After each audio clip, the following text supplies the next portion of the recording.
right, hello friends. Welcome to yet another week of the Teacup for One Oscar movie marathon. My name is Matt and I have 2 degrees, and this is a very special week because this is our first of 2 double show weeks. So we're here tonight talking about a movie with you. We're here tomorrow night talking about a movie with you. And then next week we're doing a Wednesday night show and a Thursday night show as well because the Oscars are just around the corner. There's so much to discuss. There are so many movies. And we're going to talk about another one of them tonight. So tonight is all about the Darren Aronofsky film The Whale, starring Brendan Fraser, Canadian treasure. We love Brendan. We just want all the good things for him, including maybe an Oscar. Well, not maybe. We want him to get an Oscar. Will it be for this film? Who knows? We'll discuss it. So let's see who we have in the chat. Nobody yet. Where are my cats? Why aren't my cats here? The cats are usually here. Anyway. Cats, let me know if you're here, if you're watching. Anyway, the cats aren't here, but you know who is here? A bunch of fantastic guests. So let's bring them on in. Starting with, it's Jeanette, everybody. Oh, I can't hear you. I'm muted. There you go. Yes. Hello. Thank you for joining us, Jeanette. So, favorite Brendan Fraser movie, please. Oh, geez. How did I not know you were going to ask me this? You have to pick right now without thinking too hard. Oh my goodness gracious. Blast from the Past. Oh, good choice. Underrated, amazing, stellar cast. Brendan Fraser being the best version of Brendan Fraser ever.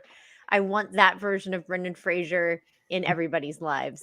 So good. I love that movie because I just love their little underground bunker house. Oh.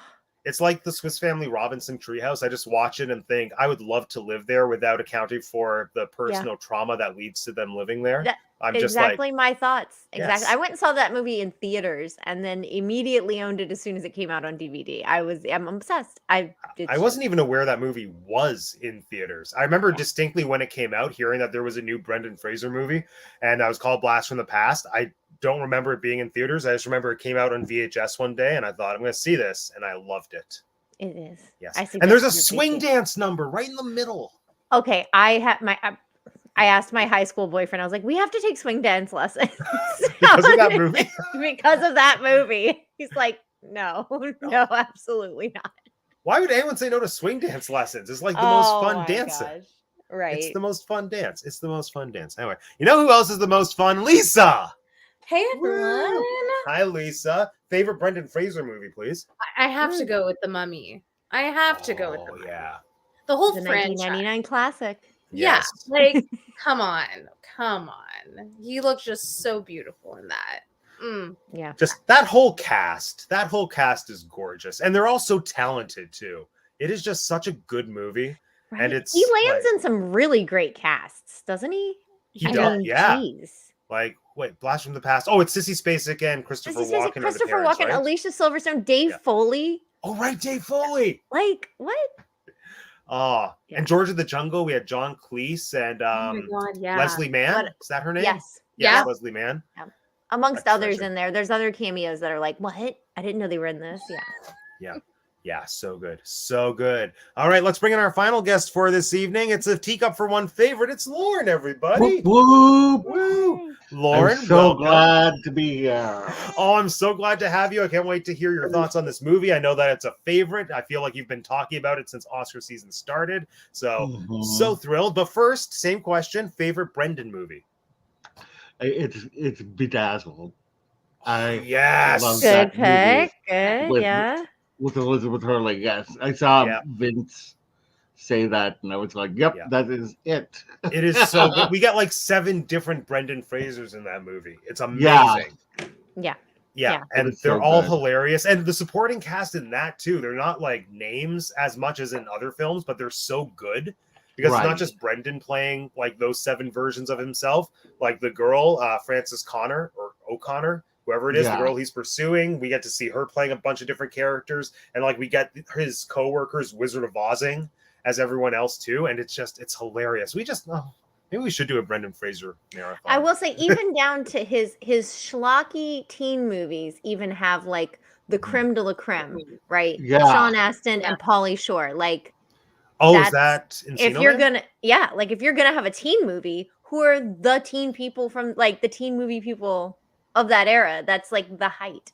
I feel like it was I feel like he just lands in some. He's amazing by himself, but he lands in some really great casts. He absolutely does. So yeah, I think we're all thrilled to see the Renaissance going full force. And yeah, so let's talk about this movie, The Whale. I guess just quick go around. First impressions. I'm assuming everyone saw this for the first time relatively recently because it's a new-ish movie. But going in, did anyone have any familiarity with the source material? If so, how do you think it held up? If not, how do you think it just played out as a film, knowing that it was a play? I'll start. I knew it was going to make me uncomfortable because Darren Aronofsky movies always make me very uncomfortable. And this was no exception. Even when the movie started and I noticed the aspect ratio was 4:3, I was like, I'm not ready for this. Why is it so like contained? 20 minutes? And my husband said something, but he had noticed it way long ago. And I was like, oh, that's what it is. Yeah. It was like, it's so claustrophobic. It's so contained. Darren, no, why? Why? Thankfully, there wasn't a black swan moment with like the.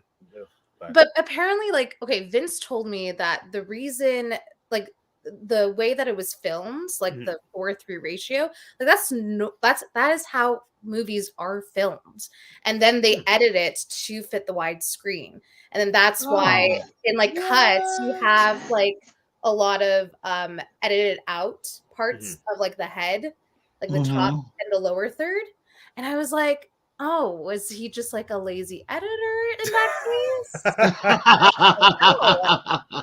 But if that is the case, and I do believe it Vince, because he has a film background. So yeah, I don't know the background of the choice for that.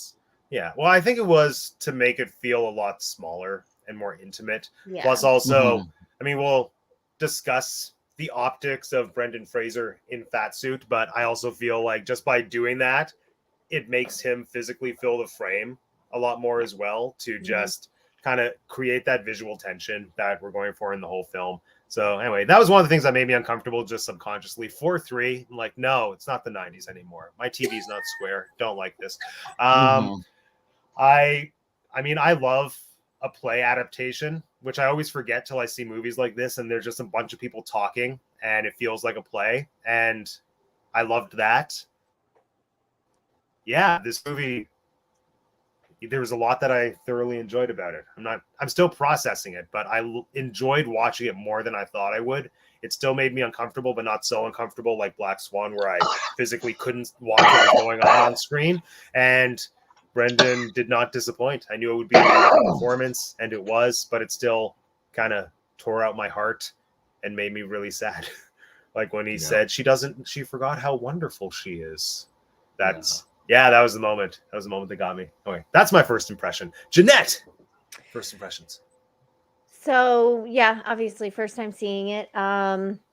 Watched it at home, not in the movie theater, but on a big screen, with all the lights out. So like a movie. I feel like that's valid for things like this, for his movies. There's like especially this one, there's a certain aspect of quietness about everything. So like, I feel some things I watch on the tablet when I'm doing things. Some things I sit down and watch like this, right? And it felt like I really wanted to watch it like this. So it did what it's supposed to do. I felt moved.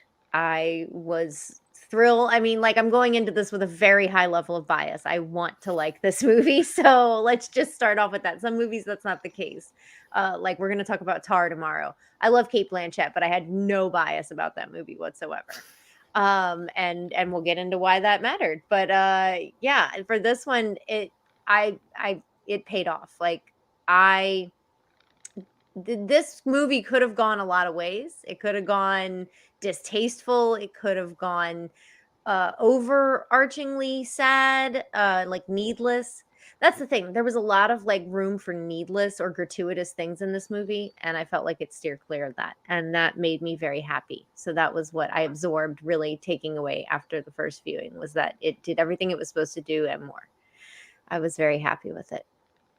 Well said. Lisa, opening statement. Yeah, not familiar with the source material, but definitely clued into it being a play because it felt like a play.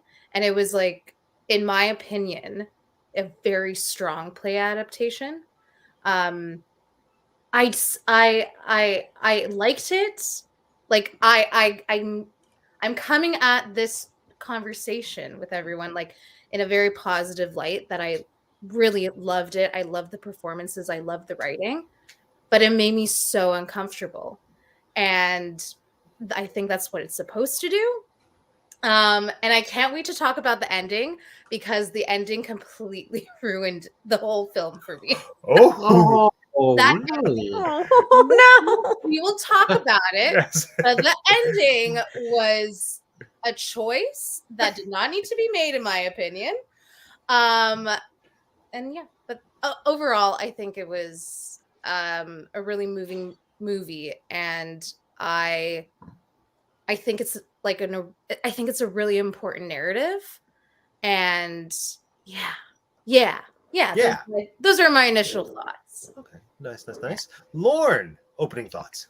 Okay, so as you know, right after I watched the movie, I wrote this group saying we have to talk about the whale. It's like changing my life in so many ways. Um, there was just something really special about the film. I just thought Brendan Fraser was amazing. I thought the whole cast was amazing. And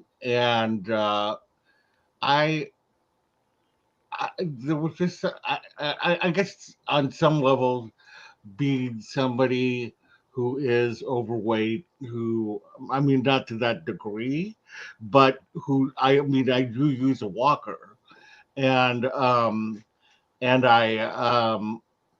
sometimes get just very depressed. Sometimes I eat out of depression, so I could relate on some of those levels, not to that extreme, but there was just something. It was very uncomfortable, like everybody said, but there was beauty behind that discomfort, I thought. Yeah. Well said. Yeah, I think really it's Brendan who is making this movie work, which is like the easiest statement to make. Obviously, it's Brendan's movie. But I think that's what surprised me the most about it was going in, I knew I was going to be uncomfortable. I think, as we all said, but I just felt so at ease by him and his performance right away. There was just such a warmth and a genuine quality to him that just made me love him right away. I'm glad you say that because I think that was one of the things I was worried about was that at any point in this movie they were going to portray him in some sort of like stereotypical like standing for gluttony or something, or that they were going to disabuse this character just based on physical attributes, that we were going to have a few like gratuitous scenes and kind of, but it wasn't gratuitous. It made sense at the moment. Like I was, for lack of a better description, worried they were going to portray him as a monster at some point. And I don't feel that was ever the case, really. Oh no. At any point. So yeah, I was glad you brought that up. Oh yeah, no, because I was like totally ready for him to be more of an anti-hero type character. I thought it would take a bit of the movie for him to win me over, but he just had me right away. So then when it did get to the point where there was more of like the excessive moments, like when he was binge eating the pizzas, for example, like by the time it got to showing that element of him and his lifestyle, by then I was just like so in love with him that the tragedy You're worried about him. Yes. Yeah. And I was so worried about him the whole movie. Like anytime he had issues with his heart and everything, like those were the moments that just really twisted my insides, where I don't know, when things like that happen on screen, I start to feel it like in my own heart. And I'm like, oh, no, don't do it. So I almost wonder if that's what drove the casting director to, I'd love to know the order of events. Scripts are made, people are hired, stuff happens in different orders for different movies. So I would love to know where in the process that the casting director laid eyes on the script or whatever, or if she was just given like, or he, I don't know why I say she. It was whatever. Probably she. Most casting directors are just things, maybe that's why. But I'd love to know what information they were working with, because if you cast the wrong person in this, or I don't say wrong person, but someone that's just not as instantly likable, Like James Corden, which apparently almost happened. Oh my god, no. Yeah, that that's wouldn't work. too geeky. I mean, right? Like, right? I can't take him seriously enough for that. And he also I can needs to barely stop take him seriously playing. enough for Into the Woods. So- Yeah. Yeah, he also needs to stop playing stereotypical gay men, like the flamboyant kind of like la-di-da guy. Oh yeah, I guess Yeah. so. He's yeah. also not gay. He's not likable. Makes me so sad, because I was a huge fan at one point of James Corden, because I saw him on Broadway in One Man, Two Governors, and it was amazing, and he was hilarious. But I think that was also before he had his show and before I knew his tricks.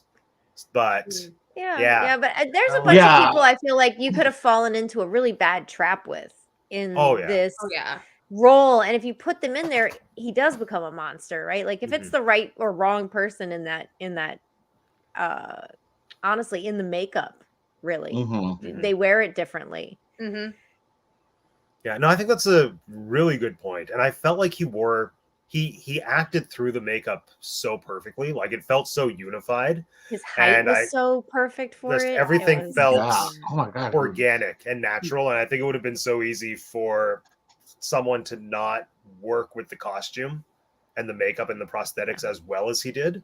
Like I think of like John Travolta in Hairspray, for example, where like you're not carrying the weight, John, the way somebody who's built like that would carry the weight. Like, come on. Like they say on RuPaul, the dress is wearing you. Yep.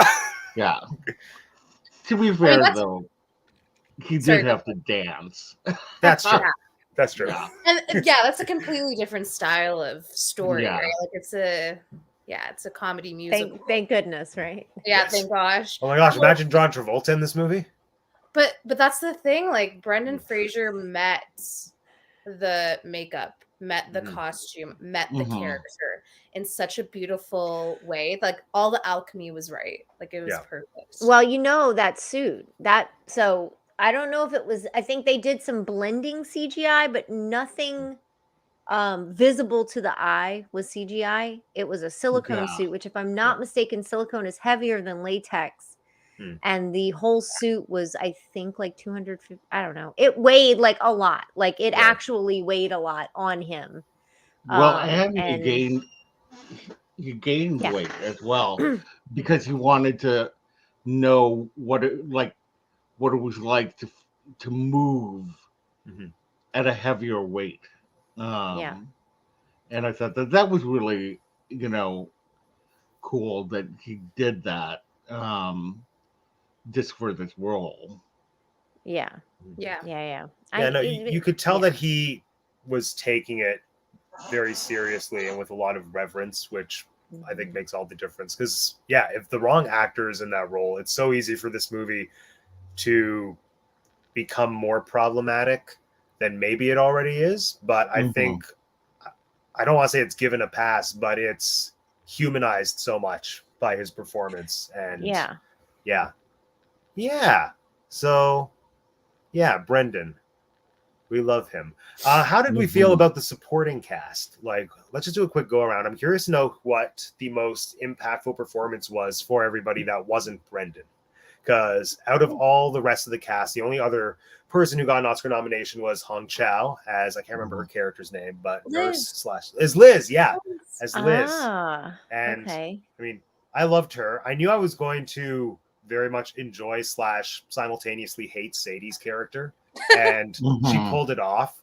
I almost want to say Sadie was my favorite aside from Brendan. Just she had such a tricky role to be that evil, that self-proclaimed evil or mother-proclaimed evil, and for us to even be remotely okay with it, like even because you have to tolerate it through that part of the story, like you have to, or else the movie is a very different movie, and it's going down a different road.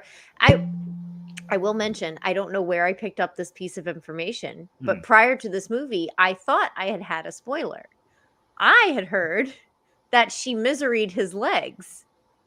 Oh my God. Oh my gosh. I'm sitting there through this whole movie waiting for this to happen. I'm like, oh, here it is.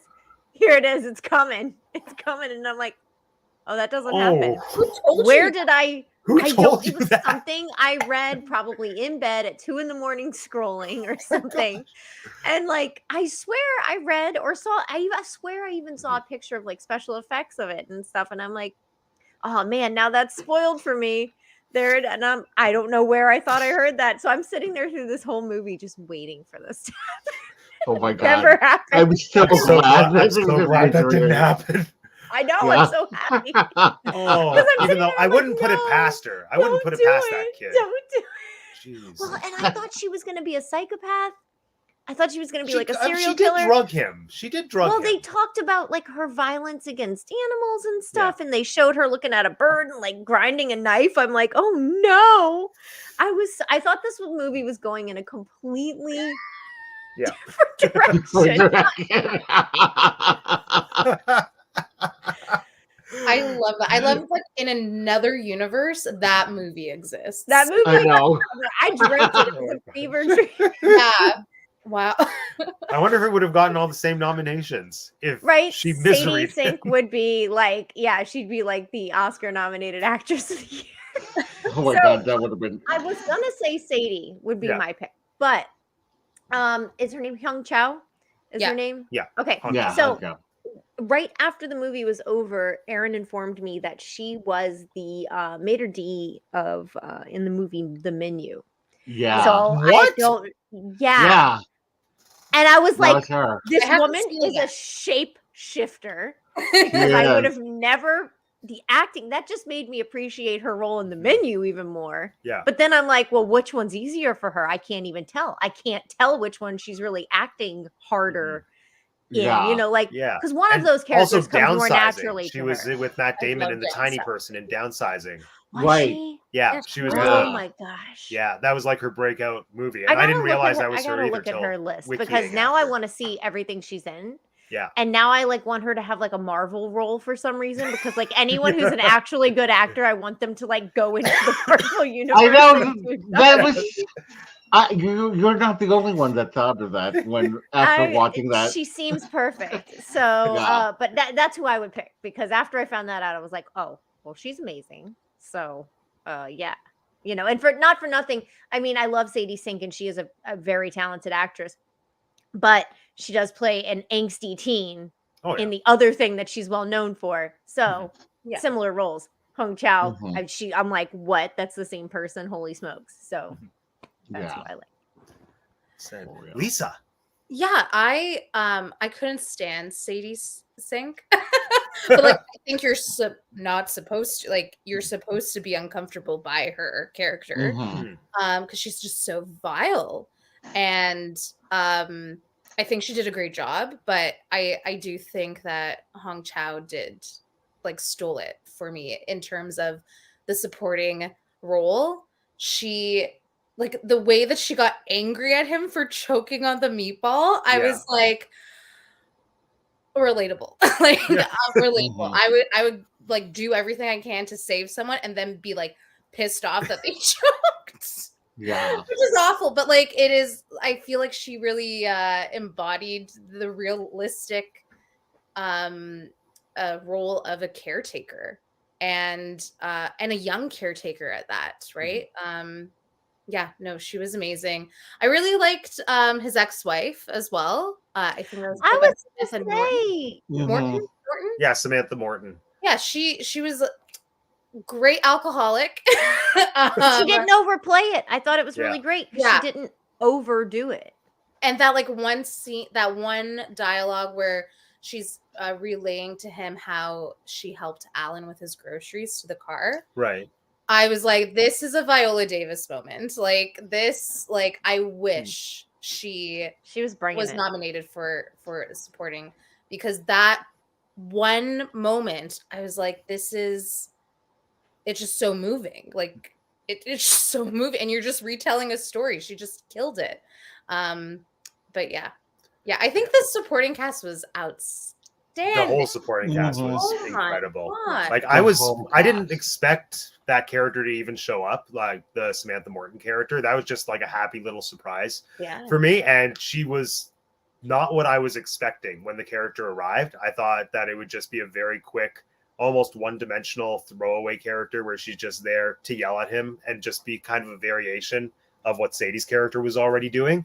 But Mhm. I just think the writing for that role, there's so much there in so little time, and she performed the hell out of it so well. Like there's just so many layers, and so like it's such a complex relationship between everyone in this whole movie. But she hit every beat that she needed to, and it was so well done. And yeah, and I think part of the reason that I liked Sadie so much is just because she was able to humanize such an inhumane character.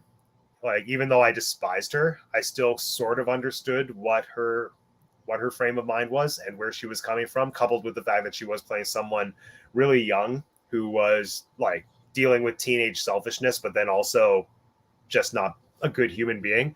I feel like that would be such an easy role for me to write off and not want to engage with throughout the entirety of the film. But as horrible as the character was on paper, I think she made her interesting. What she did was meet Brendan Fraser at the opposite of what he was playing, which was like genuine and like living his truth. She was completely living her truth of like, you abandoned me and I am so pissed off. And I think that like that polarity was amazing because to like it brought things to the audience where I think the lesson is in that relationship of two things being true at the same time, even though they completely counteract each other. Yeah. You know? And I think her performance with Brendan was so strong in that regard because yeah, she could have just been like a pissed off teenager, but she really went there in terms of like having that abandonment and having that type of self-righteousness when it like came from this hurt and this lonely childhood. But yeah, no, she's the only Stranger Things kid that I want to continue seeing in things as their careers go on. Yeah, and maybe Dustin. Dustin, we love Dustin. Yeah, we like Dustin. We like Dustin. And I mean, 11, she's fine. I'm just kind of over her. Yeah, she's fine. Yeah, like, whatever. She's there. To me, she's very much like I was a child actor and now I'm an adult actor, but I still have like young cassette syndrome. She's like, yeah, she seems like a young cassette. Like musical theater people will know. Yeah, I get that. She's got young cassette energy. Anyway, Lauren, who was your favorite that wasn't Brendan Fraser? I mean, I loved all of them so much. But I'm going to go with Hong Chow just because I thought he did this amazing, like, walked this amazing tightrope of both resenting him and loving him so much. You know what I mean? Yeah. And when they did the reveal that she was his sister, I was just going to ask, like, they did such a good job of acting around that because I mean, for something like that to be that shocking is like, I know, I was shocked. I was like, what? Did she just say what I thought she said? But I just thought that she did it in such an amazing way, and I could see why she was the one that was nominated for the Academy Award. I mean, that whole category, though, of supporting actress. Yeah. Man, I tell you, I don't even know who. I mean, I know who I'm choosing, but I mean, well, Angela Bassett did the thing. Yeah. Oh my gosh. Angela Bassett did the thing. Angela Bassett. Yeah. Angela Bassett, but Jamie Lee Curtis is in there too. I mean, yeah, and Stephanie Hsu. I mean, from oh my gosh, the daughter. I mean, everybody is so good. It's a strong year for supporting actresses. Yeah, it's a strong year for acting in general. I feel some years it's like you kind of know. You're like, I kind of know who should win at least, you know. Yeah. Sometimes there's ulterior motives, we'll say, but like there's some people every year you're like, well, that was obviously like the best performance. No, and usually by this point, between all the award shows, like the 4 acting categories are kind of locked in. Traditionally, I feel like usually the same 4 people are winning everything, but it's so varied, especially with the SAGs, with Brendan and Jamie Lee respectively winning. Like that makes Oscar season so much more interesting. It really is. When you come out of the 2 or 3, however you want to look at it, precluding award ceremonies, coming into this one, and you don't have the same person winning all 2 or 3 of those, that's that's a win in my book. That means I can sit down on Oscar night and not be like, okay, yeah, great, I know who I'm I know who I'm gonna hear accept these awards. Great. And like the really nice thing is that I feel everyone who is nominated, at least that I've seen, deserves to win. Like I wouldn't be angry if any of the performances I've seen thus far won any awards that they're nominated for. Right? Yeah. That's the other thing. There's just like, I'm like, oh yeah, I mean, Jamie Lee Curtis deserves to win. Hung Chau deserves to win. Like everybody, if they win, I'm gonna be like, well, yeah, no, that was great. It makes sense. Yeah, but even though I was so happy that Brendan specifically won the SAG award, just because that just means that the other actors gave it to him, and that just made my heart. It also means that happy. Austin Butler won't sweep. Right. Like there is a good chance he won't get the Oscar. Like there, and I think prior to SAG, I thought Austin Butler, I was like, oh, he's just gonna get all the awards. And then I watched The Whale, and then SAG happened, and I was like, oh. Yeah. So maybe not. Well, actually, that was the next thing I wanted to discuss was the question of Brendan and Oscar worthiness, for lack of a better word, or eligibility, especially up against Austin, because I do feel like it is between the two of them as front runners, and I think they're both equally good performances in very different ways. I mean, Austin has the whole trajectory of Elvis's life, which I feel is a totally different skill set to play off, because then you have to take into account like age acting, and then just how physicality is affected over the course of many decades, how voice is affected, and there's just a lot of technical stuff there coupled with the emotional component, which I think Austin hit. But then you have a performance like Brendan is giving here, where it's over the course of just a few days, but there's just so much emotional honesty that the performance is equally compelling in its own way. But yes, how does everyone feel about this performance up against, I guess, Austin specifically, or any of the other nominees?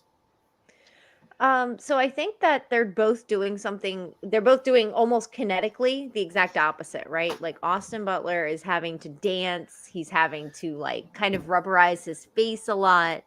And I feel like Brendan Fraser is having to do I don't want to say the opposite, like he's having to very physically move the right way, but he only has to do it a number of times, and he's having to do it through all that makeup. They're both dealing with makeup. They're both dealing with costume. Like things have to be really precise. So I think it is a good comparison, because they're both having to deal with a look. Like they both have to look a very specific way. Whereas like, let's say Colin Farrell in Banshees, like if his hair's out of place or his suit's not the right way, it's not going to change the character. It's really not. He's still not going to like him anymore. So like, it's, I think that it's a good comparison. And I think between the two, I would still go with Brendan, just because I feel like there's not that source material of a living person to go off of. Everybody wants to like Elvis. What are people's opinions going into this movie? Like, and that's the other thing. This whole movie is one of those introspectives. Like, look at how you digested this movie and then think about that, right? Like, so he has that job to give, to do. And I think we said it already. Like, I like this character, even though if somebody else was playing this, I probably wouldn't. Yeah. Anybody plays Elvis. That's good. It's Elvis. Exactly. I'm gonna like them. Vince says. Yeah. Like anyone can put on an Elvis voice. No shit to Austin Butler. They was may great. not be quite as charismatic, but yes. Yeah, like there's a lot of Elvis impersonators, Mhm. some to varying degree better than others. And Mhm. Austin Butler did a good job of like meeting his character. But like you're right, Jeanette, it's a very different, like they're very different stories to tell, and they're very Mhm. different characters. Although, yeah, there is a precision that needs to be had for both of them. Yeah. I don't know. I think like like what Vince is saying, like anyone can do it for Elvis. I think it's really difficult to meet this character in an actor's role in The Whale. I think, yeah, I think Brendan has no. There shouldn't be anyone else who wins the Oscar, in my opinion. Like Yeah. Can we just agree we're all gonna freaking cry too if he wins this darn Oscar? I The know. guy, if he doesn't. the guy who plays Rick O'Connell in The Mummy, if I grow up, and like that was how I felt. I always wanted Johnny Depp to win for Jack Sparrow, and it never really happened. And I was like, I just wanted to see that happen. And I'm like, if Brendan Fraser Oh, can get It's I the know. redemption, right? Like his Yeah. whole his whole story as an actor in Hollywood. Mhm. It's Mhm. like it is he deserves it. Like it's his time. This is the movie. Like it Yeah. makes sense. Austin Butler has years to win an Oscar, in my opinion. Yeah. right? Yeah. I And I think totally agree. my perspective is like, I don't know. I said this, I think, during the Elvis show. I feel like Brendan has more Oscar worthy work ahead of him. And I feel like Austin is done because I don't think Austin's ever not going to be Elvis. His voice is there forever. No, he's Like- working on it. Mm. He's working I on it. think look, he has a lot more to do. He has movies lined up. I'm sure he'll find another very successful Oscar. He's gonna be in Dune. You can't have Elvis Ugh. in Dune. He'll be fine. Elvis Still can't so be in angry I Dune. have to watch another Dune movie, even though it's like a year away. But no, I mean, I think I am still pro Austin winning, but at the same time, my new gained perspective is that Brendan is really carrying this entire movie, whereas the Elvis movie is very much like a director's movie. There's a lot of flash and like Bazmataz, and he is the one that's grounding the entire thing. So obviously Elvis wouldn't work if you didn't have a good performer as Elvis, but yeah, there's a lot more going on in that movie, whereas this is Tom just Hanks Brendan is Fraser really in a room. carrying that Ugh. movie. Oh I my mean, gosh. granted, yeah, he counteracted how Yeah. bad Tom Hanks was. So that should get a special achievement Oscar. Yeah. Yeah. Anyway, Lauren, what do you think? To me, there's not even a question. I thought that Austin Butler was great, but I don't know. There was just not anything like super. Like what people are saying is that anybody can play Elvis. You know what I mean? And he did it well, and I agree he did it well. But it's just like, I mean, there was something so. For me to like write everybody saying we need to talk about the whale afterward, certain things don't hit me like that. You know what I mean?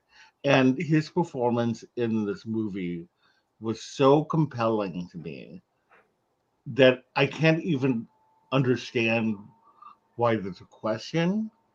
But Don't you Yeah. love when you feel that way about it though? Because that's Yeah. really good. That doesn't happen every year. There's performances like when I was a kid, and you're not even a kid, a teenager even. Like if Julia Roberts was in something, I was like, well, quite obviously, Julia Roberts was the best actress. Yeah. Like I just was so sure of it every time. And like it feels so good to be very sure about that going about into this sometimes. Yeah. Right. Yeah, I mean, I think I personally would be upset if Austin won, but I wouldn't be upset if Colin Farrell won. Oh, I wouldn't be. I would be so happy if Colin won because I don't think he stands a chance. But I think it was such a good I'd be performance. fine. Like, Yeah, I'd be fine. fine with any of them. Honestly, if Austin wins, I'm not going to argue that either. Like, it was I'd argue. fantastic. It was the best. It was the best Yeah. Elvis I've seen.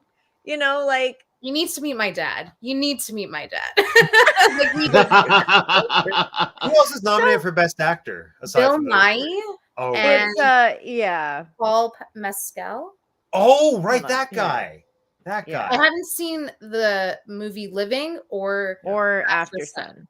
Yeah, I Yeah. forgot that those are movies. I will say though, I just noticed this and I can't freaking believe it. And I would just love to know what this freaking triangle of sadness is because I hated Oh, that I thought- movie. I Oh my thought God. Aronofsky was nominated for directing, and he's not. And Oh, he's is not. Triangle of And he's Sadness guy nominated for not? directing? Yes, that's what I'm saying. Ah. I'm like, what is this? And why is Aronofsky not nominated for this? Yeah, who knows? Yeah, that's But- strange. And Steven Spielberg's not because that's who they want to give it to. That's who Right. they want to give it to. Mhm. Is Spielberg. And so it's Banshees is nominated for directing Everything Everywhere All at Once. That will probably win. I know they really want to give it to Spielberg. I feel like everybody was like, "Oh, it's his special story."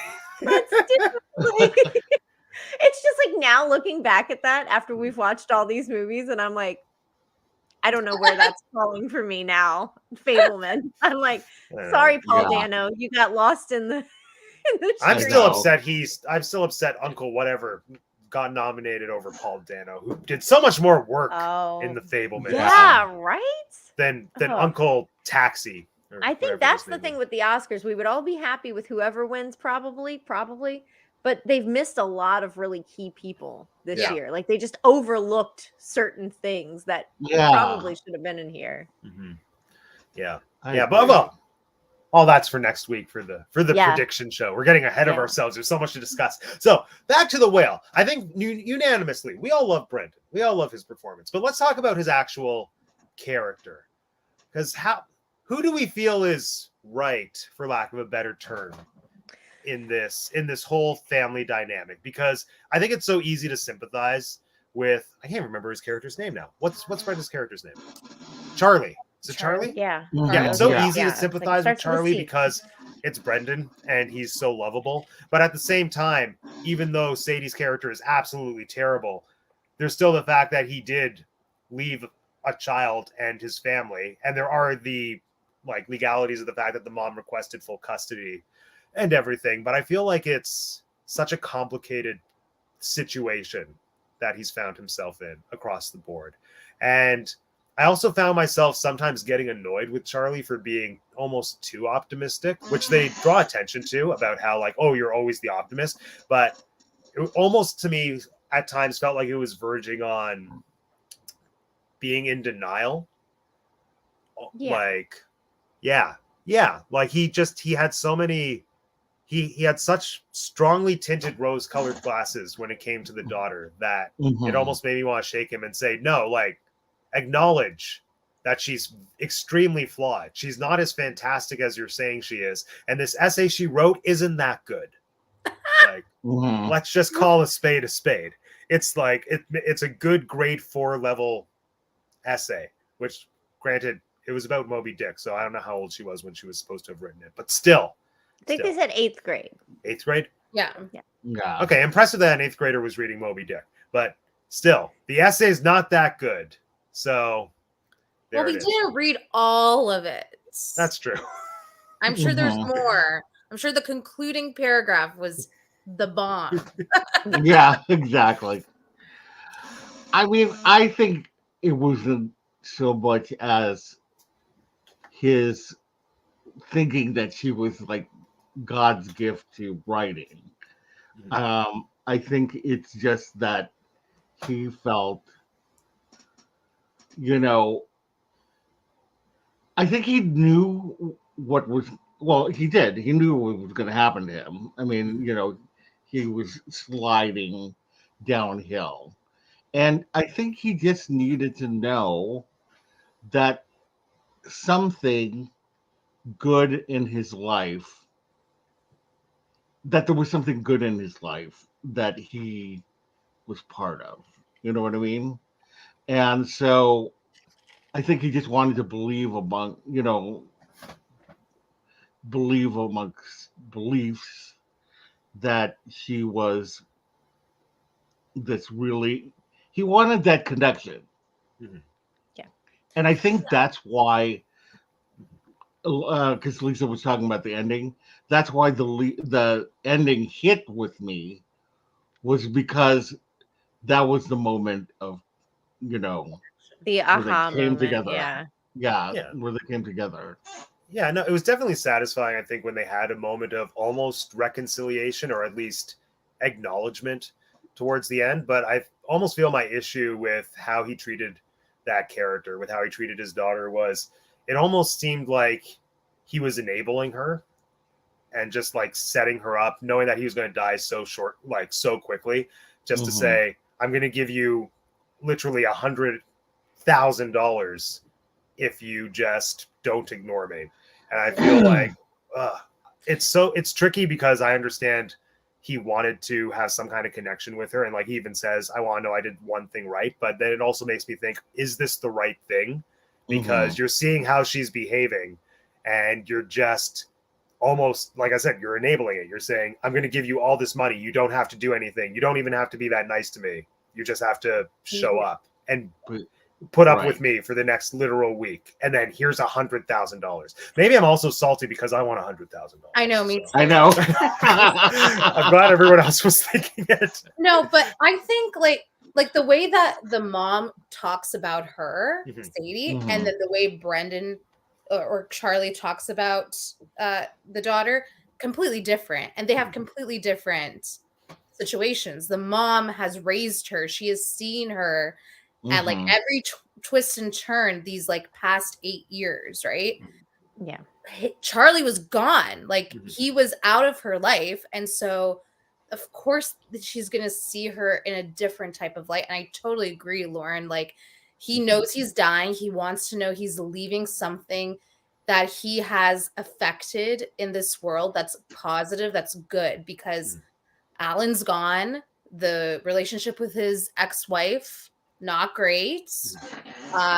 Liz, like adoptive sister, there's a lot of strain in that relationship because Mhm. of her caretaking. So like I can totally understand his like rose-colored glasses of like, you are going to be amazing. You love people, you care about people, when she like actually doesn't. Yeah. Like I get that, because there is that he's hoping that opportunity for her growth when he is gone will actually happen. I think like that is the hopefulness. And I think that's why I love Charlie so much in the movie, because of his like utter hopefulness. He has so Mhm. much hope, even Yeah. though he also has so much despair. Yes. And yeah, like I, I it, ugh, it like it makes me so angry because I also want $120,000 I Well, know. hanging out with my parents. I think, yeah, the moment that got me was when Liz said, "You have all this money," and I had my car broke. I was like, Oh Yeah. like yeah, Yeah. she's the She. one who's been there for you, Charlie. Yeah. She's Yeah. like, I walked in the snow to get Give you her food. $20,000. yeah, like Right. divide Yeah. it up or something. So Mhm. I have a little bit of a different perspective. In hindsight, I feel like the moment at the end is the epiphany and the stop of his selfishness, because I think the child is not 2 or 3 when he leaves. The child is like 8, right? So she very much remembers him in her life, right? Mhm. Um and he left then, right? And then the move of pushing yourself back into her life and deciding to die in front of her is Mhm. pretty freaking selfish, considering how like jumbled up her life already is. And you know that. You know that. I'm not saying he's a bad person, and that's what I'm saying. Can't imagine someone else playing this role in a way where I'm like, this person is so selfish. Their caretaker is bringing them. They're having their caretaker bring them meatball subs, knowing that she won't say no. Yes, Right. knowing that she won't say no because she loves you. Mhm. Um, so you're going to take advantage of that. He's kind of taking advantage of a lot of things. And I think that moment is self-love / stopping being selfish, because to me they're kind of the same thing. If you're selfish, you can't self-love, like, because you're filling that hole with something else. So I did see him again. I didn't see him as a monster or a bad person. He's a selfish person. That doesn't make you a horrible person. That makes you a selfish person. And I felt like he was trying to right those wrongs, knowing all this was coming. But then the show of like, hey, my car broke down and you didn't give me any of this money that you had. I didn't even know you had it. That's a pretty selfish move. So yeah, I don't know. Like I'm sorry, but like even the whole like debt thing, like how Liz is like, go to the hospital. He's like, Yeah. I'll do so much debt. And then you find out later he has all this money. It's like, you could have gone to the hospital. Like your selfishness is not even towards you. It's not, it's like, it's something bigger than you because you want to take care of your kid, even though she's awful. And you're also making your sister like, and the way he ends his job as well. Yeah. Like, oh my God, what are you doing to these students? Like, you're not That would be considering so what this is traumatizing. doing. That's traumatizing. Right? Like, so I'm just, like, I was like, he has well-meaning, but you don't end up in that situation. And he even says it, like, they make a big point of letting you know that he fell into this physical condition out of despair, out of grief, out of like, it is a degree of selfishness. And at that point, because he's been trying to kill himself the whole time, he just doesn't want to do it any other way. Like, he knew this was coming, and it's been coming since the event that was the impetus for it, right? So like, here we are, and that's what people do when they're in that situation. They're like, let me make amends with problems I have. And so I do think that's why that role of the mom coming in was shocking, but also that's why that role is so important. Because if some woman comes in there and overplays it, right, and she's like this awful, messy human being, you're like, well, of course you're awful. He's obviously right. You can't juxtapose that too much, or it throws the whole movie out of balance. If this woman's just an awful, nasty human being, we're not going to like her, and we're automatically going to assume he's the right one. And I don't think we should think anybody in this situation is completely right. No, agreed. And how did we feel about the religious component of this movie? Because there was a lot more religious cultiness than I expected from this film. I don't know how I feel about it. It was a thing that was there, and that whole character I found really interesting. We haven't even talked about him. What was his name? Was it Thomas? I think it was Thomas. Yeah, we haven't talked about Thomas. Probably the least compelling performance, but still a good performance. I feel like I think that kid did as much as he could, and that was the character that surprised me the most. Like, with those weird skeletons in his closet, I thought he was like the sleeper hit character for me, because I didn't expect anything to come out of that character, and then he kind of became a catalyst in a lot of ways for Charlie and his journey towards the end. But yeah, the whole religious element, just give me your thoughts on that, because I wasn't expecting it, and I don't know how I feel about it. I think Ty Simpkins, who is the actor who played Thomas, was awesome. He did what he needed to do, and love seeing him grown up, because he was the little boy in Insidious, in the Insidious franchise. Oh, so, he was also the little boy in Iron Man 3. Yeah. So it's nice to see that he's grown up. Wait. Yeah. In terms of the whole religion thing, I don't know. I think, like, I don't know. There's a part of me that I think the movie could have done without, in a way, because I felt like it was trying to juxtapose it with his queerness, and like that's such a, like, there's so much that you can explore within that when you have a queer character who had ties to a church or a religious organization. but like that wasn't the most interesting thing about the story to me. So I was like, okay, cool. And I think Thomas played a more important character to Sadie Sink's character. Yeah. Just like that whole relationship and like his backstory, it was enlightened through that relationship. So yeah, there was a part of me that's like, I could have done without it. I think they could have spent more time on it if they needed to, if they wanted to explore that more. Yeah, I think But that's the thing. It felt like it didn't have any payoff for me the more I think about it. It seemed like such an interesting item. At the end of the to throw into movie, the mix. though, does he get, does he see a light, and does he go presumably to what this kid's been talking about the whole time? Does that happen?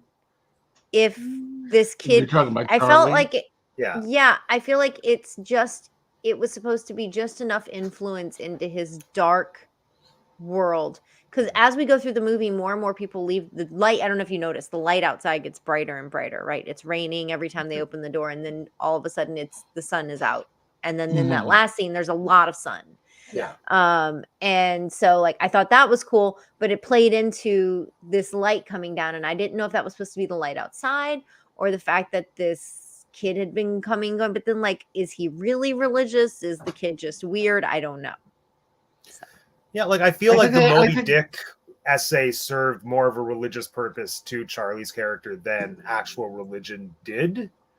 Like any kind of moment of fulfillment that came at the end, I think, was just tied to him like hearing Sadie's character read the essay to him, and then that's what that beautiful moment, beautiful transcendent moment was. But the whole religious, churchy, culty thing, I think it served a purpose for the backstory tied to Alan, but I don't know, I feel like I wanted it to have more of a payoff for Charlie's character instead of it just sort of being almost a red herring that just justified why Thomas was there and kind of justified and gave insight into why Alan was gone. Because there's all this talk from Hong Chau's character about how it's a sensitive subject for Charlie because it like is what ultimately ended Alan. And I saw a little bit of that incidentally, but also I felt like they didn't explore it from Charlie's perspective as much as I would have liked. Like I mostly just heard Liz tell me how he felt about it instead of actually seeing it from Charlie. Yeah, I see what you're saying. Like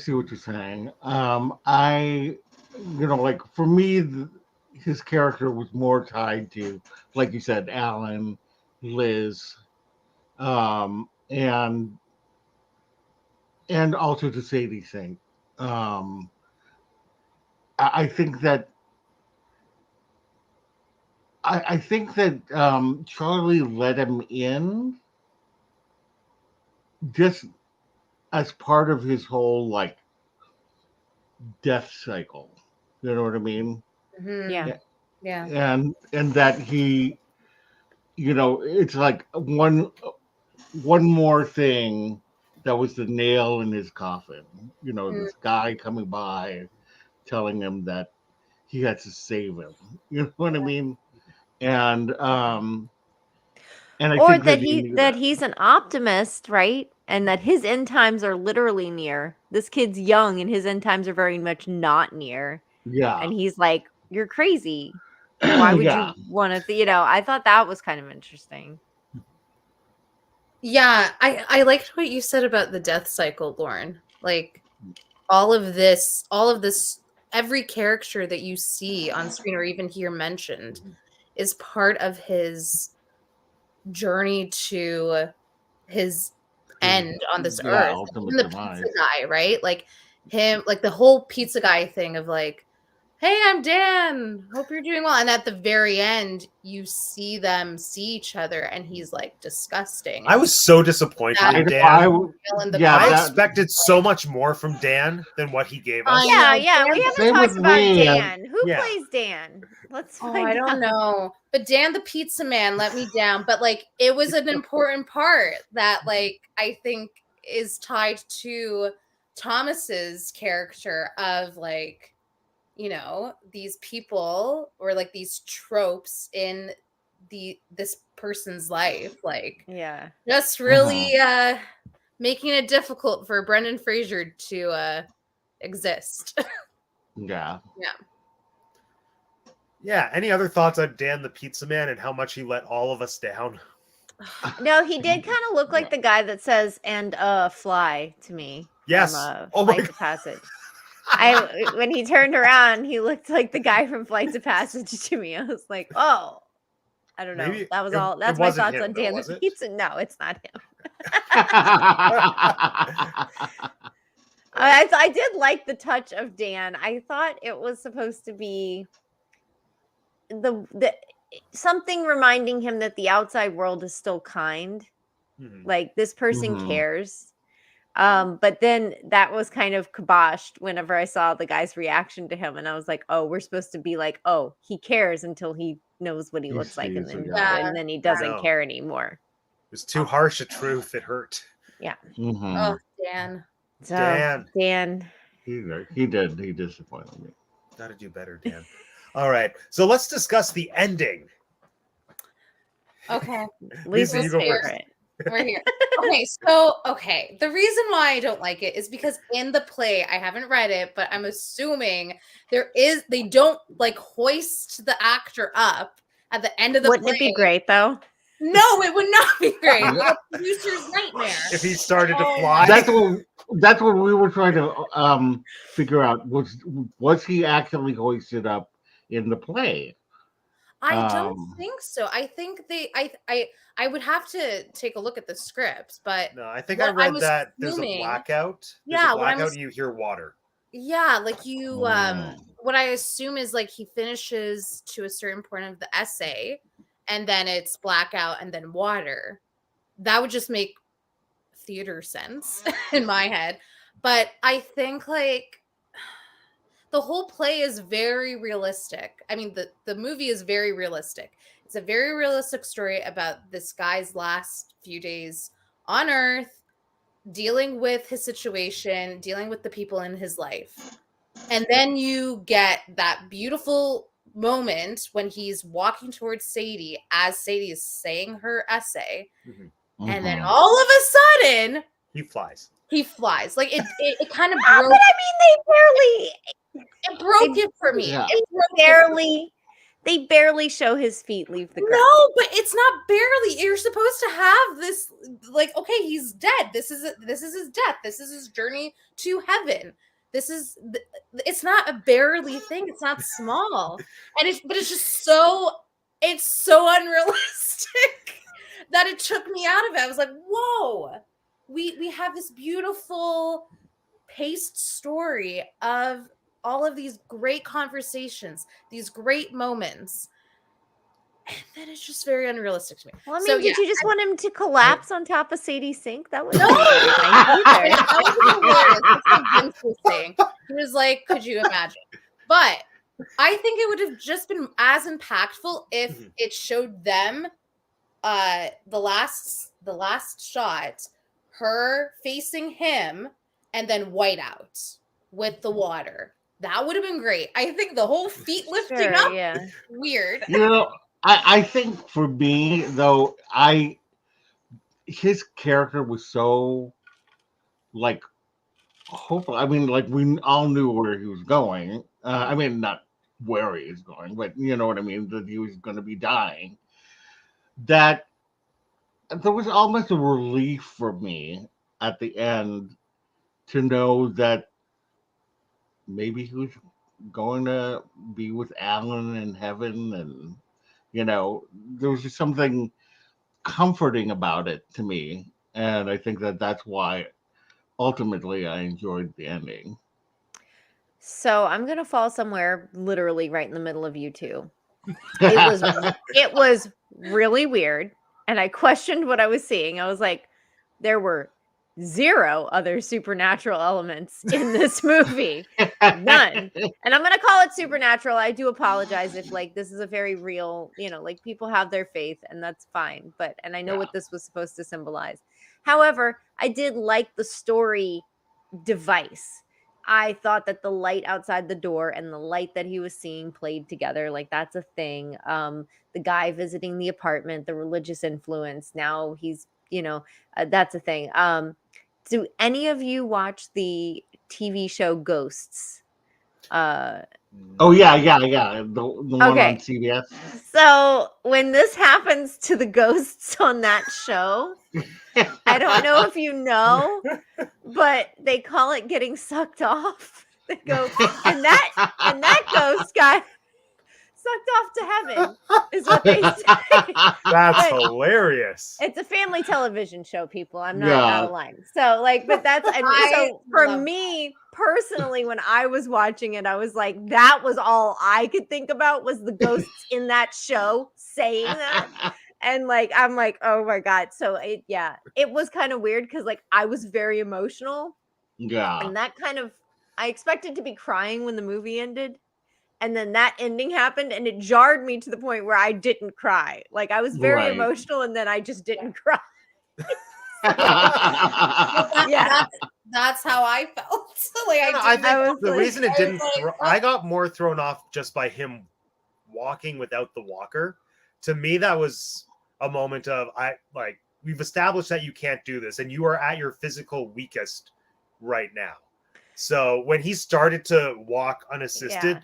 to me that was super unrealistic. a But then when he supernatural, flew, I was yeah. like, okay, now it's fine. that Not was like- no. Yeah. The walking made so much sense to me. When you are filled with adrenaline, even at your weakest Yeah, point, but you can here's a do question. anything.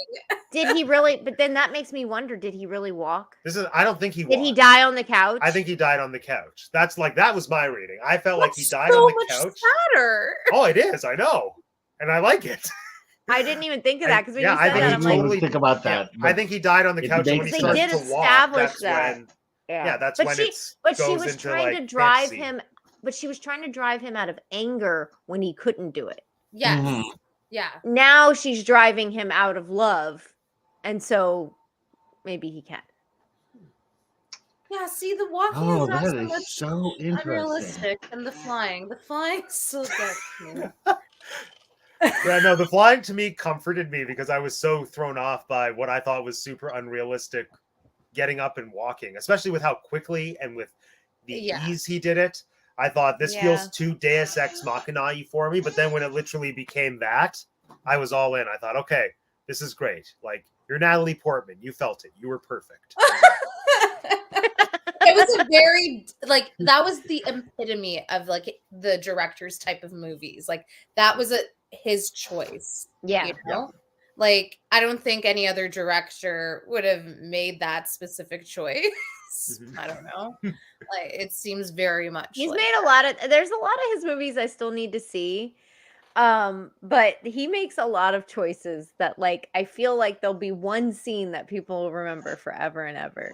I know my Um, Black Swan scene. Is it Black the mirror? Swan and The mirror No. with the...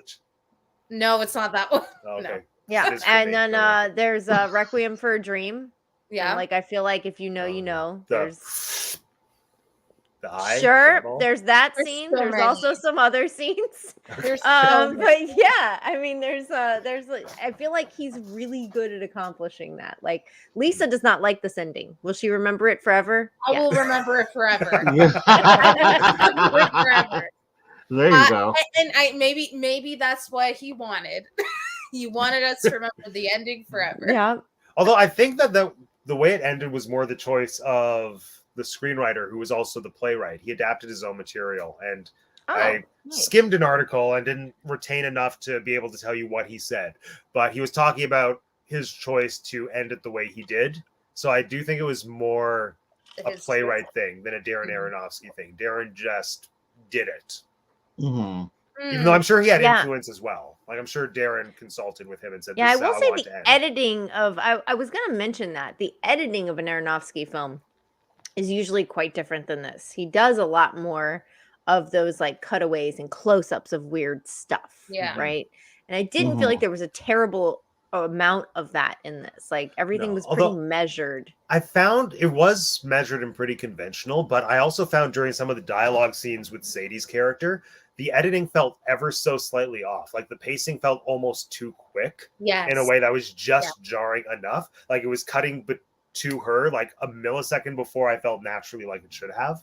And I just thought that was, I don't know if that was intentional, but something took me out of it and made me very aware of the pacing for the cuts. And Yeah. I think it did what it was supposed to do. It made me uncomfortable.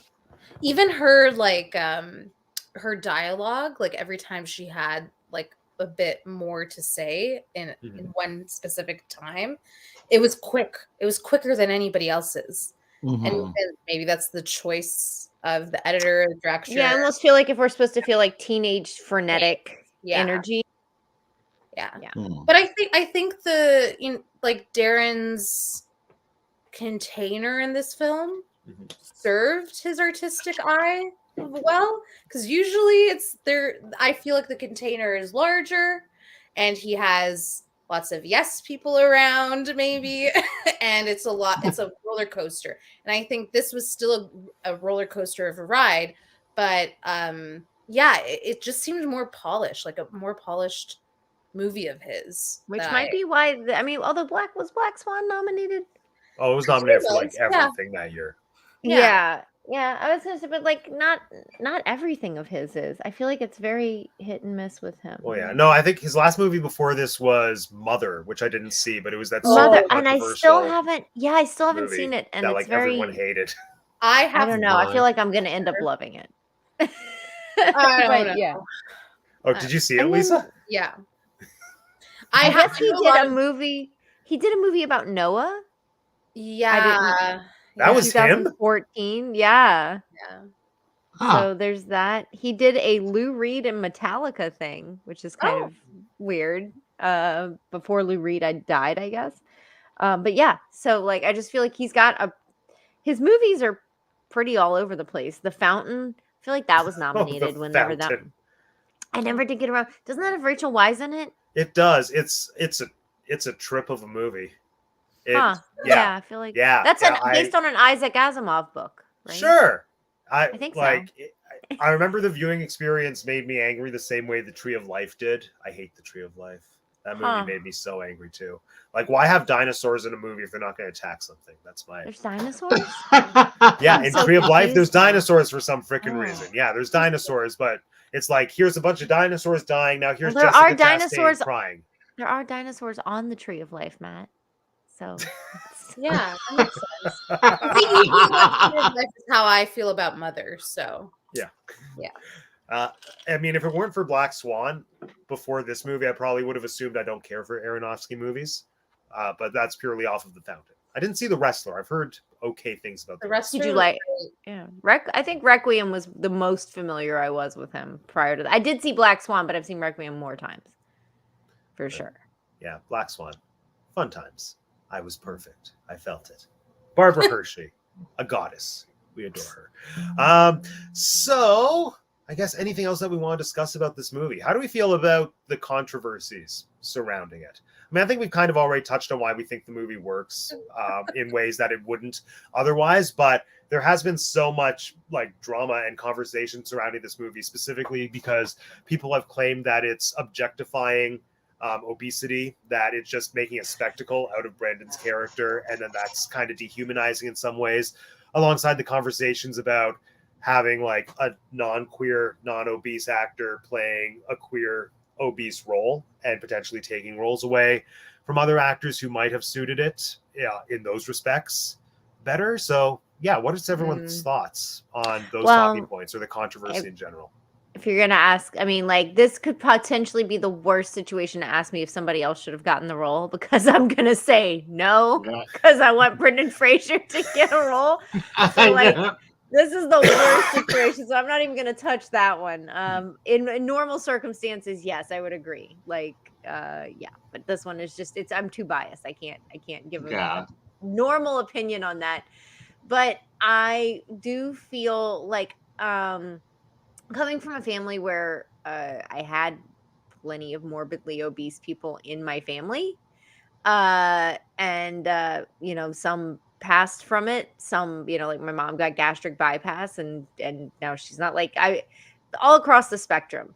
I would venture to say that prior to this movie, the only depiction that I had seen in a serious film of a morbidly obese person was What's Eating Gilbert Grape.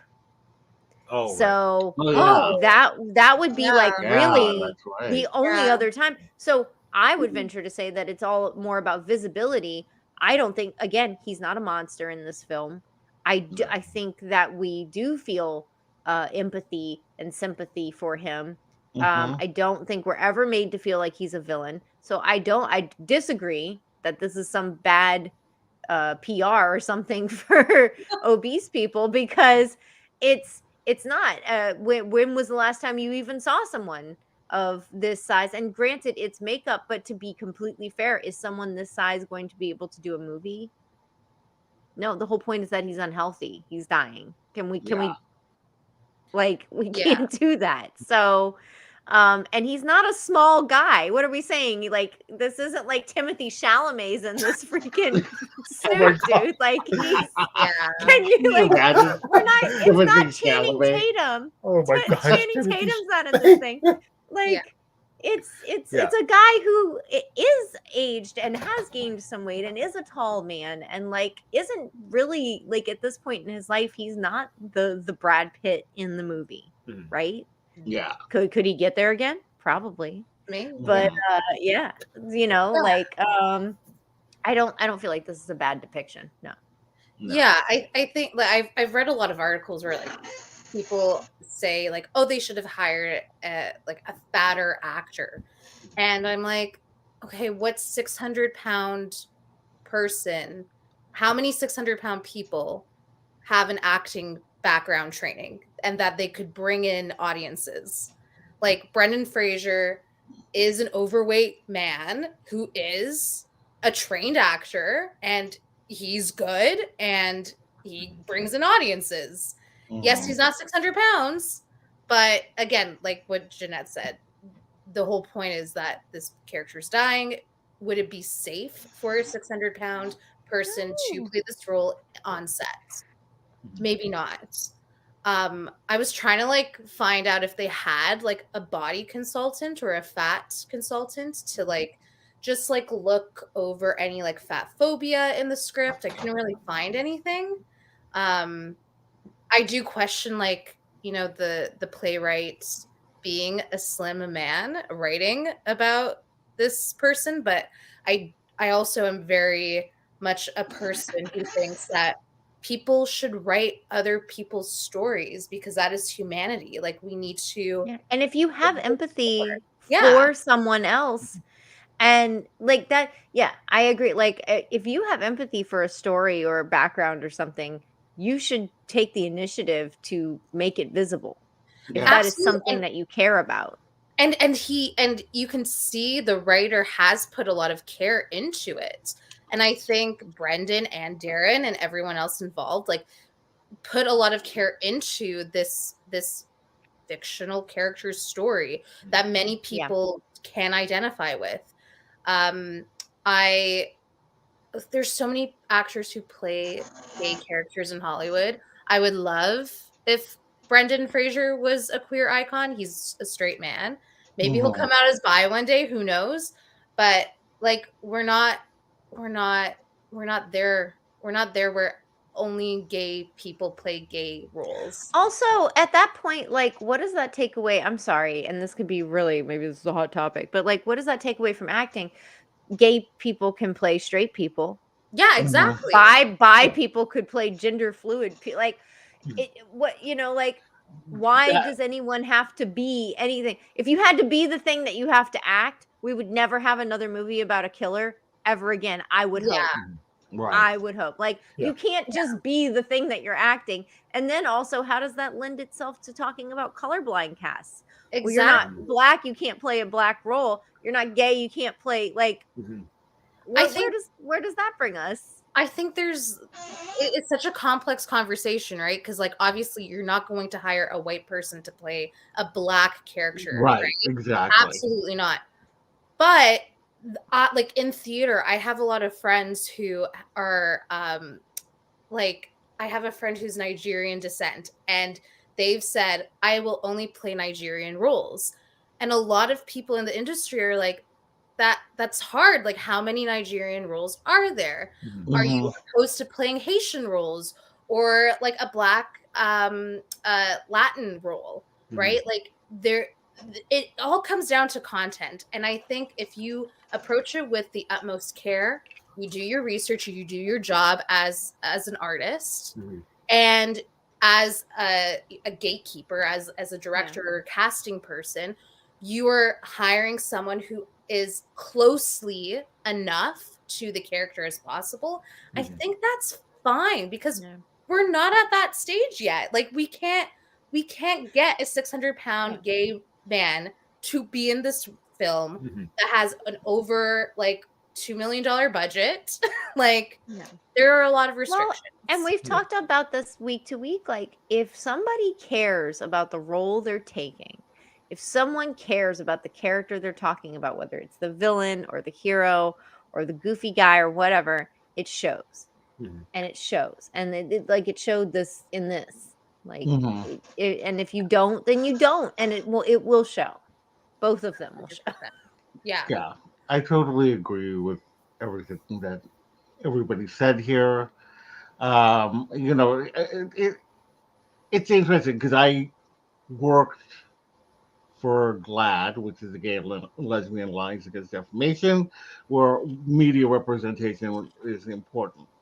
But sometimes there are just things that I feel like it isn't like if there was, take for instance, a role that was meant for a Filipino American and they got a white person to play it, it wouldn't that impacts me much more than a straight person playing a gay role or vice versa, because it's been done through time, you know, whereas for people of color it's a very different thing. You know, but at the same time, you also don't want to limit yourself to playing one particular thing. Otherwise, you're never going to play anything, and then you're just going to be sad.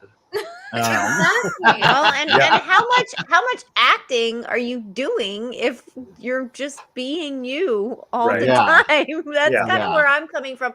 I want to see people shapeshift. I want to see people do things and have it be seamless and wonderful. And like, how are you going to get nominated for an Oscar if you're just getting up and being you? Like, that's great. I want you to be you. I want everybody to be you. But like, at the same time, if you're an actor, that's literally in the definition of your job, is to not be you for a little while. You gotta show off your craft. You gotta shapeshift. I will say, after this movie though, like, having fat characters in media properly, I don't know is the right word, but like just being represented is so important. And I would love to see like a joyful movie of a fat character, of a fat queer character. In a role that is not as depressing. I mean, and something that beautiful movie, strong, amazing story, but it was sad. And I want to see a fat queer character thrive.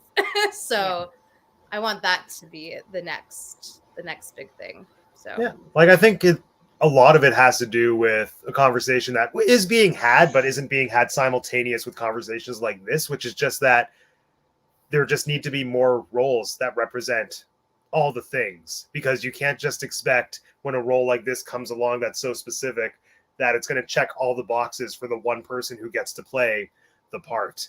Like, even with the new Peter Pan trailer that came out, now all the Republican Disney people are complaining about Black Tinkerbell, which is exhausting after the Ariel. I haven't watched it yet. Did we get a Black Tinkerbell? Yeah, we have a Black Tinkerbell. She's beautiful. I haven't seen it. Because she's not blonde. But I was reading all the comments, and then there was one person. She was supposed to be redhead at first anyway. Exactly, so right? Whatever. But there was one comment that said, I'm angry that she's not darker black, because there needs to be more dark-skinned black representation. And I read that and thought, yes, but also it's one role and it's one actor.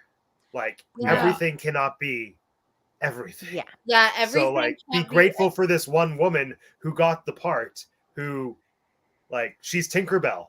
There's only one Tinkerbell. I think in reference to the whale, personally, I would say, please just take away the positive, take away the joy, because the movie ends on a joyful note. The man may die, but like, it is ending on a joyful note. Unless you're Lisa. You know, it's about as joyful as Aronofsky gets at the end of a movie. I will say that. I mean, this might be the most positive ending of an Aronofsky movie.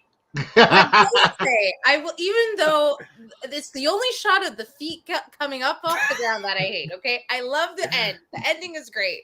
That last shot of him on the beach with the water, it's just so satisfying, because you know that's where Alan. That's where he went. Yeah, like, and he's with Sadie too, even though like she's not there yet. That's the scene, right? That was in his head. No, it's a joyful end. Very even joyful. It's sad that he's dead, and he had a sad life. But compared to Black Swan and Requiem, this is a pretty happily ever after. So. Yeah, it's joyful compared to those. Black Swan was happy. She got a perfect performance before she died. Yeah, she got to be perfect. Sure. Yeah, she got to play her dream role. You know how rare that is. Yes, right. That is true. Yeah. It was perfect. All right. Woo! Let's play the game. All right. Okay. What is the game? The game today is Brendan Fraser charades. Yes. No. Oh, Brendan Fraser charades. Yeah. So typical Teacup for One charade rules. If you guess it correctly, you get a point. If you're the one charading, you get 1 point for everybody who correctly guesses. Okay. Let me see if I have something other than my phone to write. Yeah, so I will flash on the screen the title of a Brendan Fraser movie, and you have to charade it for the others. Oh my god, this is so hard. No, we're all Brendan Fraser fans. We all know what the movies are going to be.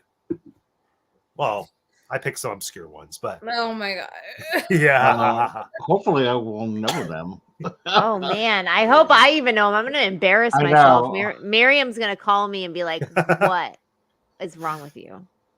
Okay, let's start with Jeanette. Will be our first charader. So Lisa and Lauren, divert your eyes. Okay, here we go. This is your movie. Oh yeah. Okay, and you'll get 1 minute on the clock starting. We can look now. Okay.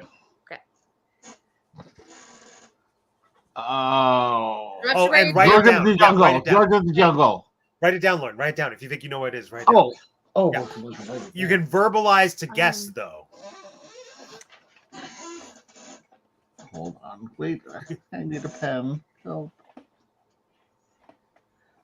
Okay, wait. All right. Do it again? Yeah, keep doing that. Keep doing that. Okay. I'm good. Okay, let's see our answers. 3, 2, 1. George of the Jungle. I knew it. I realized it after I started doing it. No, we were actually looking for Encino Man. Dang! Oh! Yeah. I was trying to mess the hair up. George of the Jungle it was too easy. Gorgeous locks. He did not have messed up hair. All right. It's Lisa's turn. Now, I'm going to say this is the most obscure movie on the list, but I think it'll be the easiest to charade. All right. Okay. Okay, and your time starts now. Okay. We can look. Oh, okay. Fighter. Fight. Mm-hmm. Club. Fight Club. No.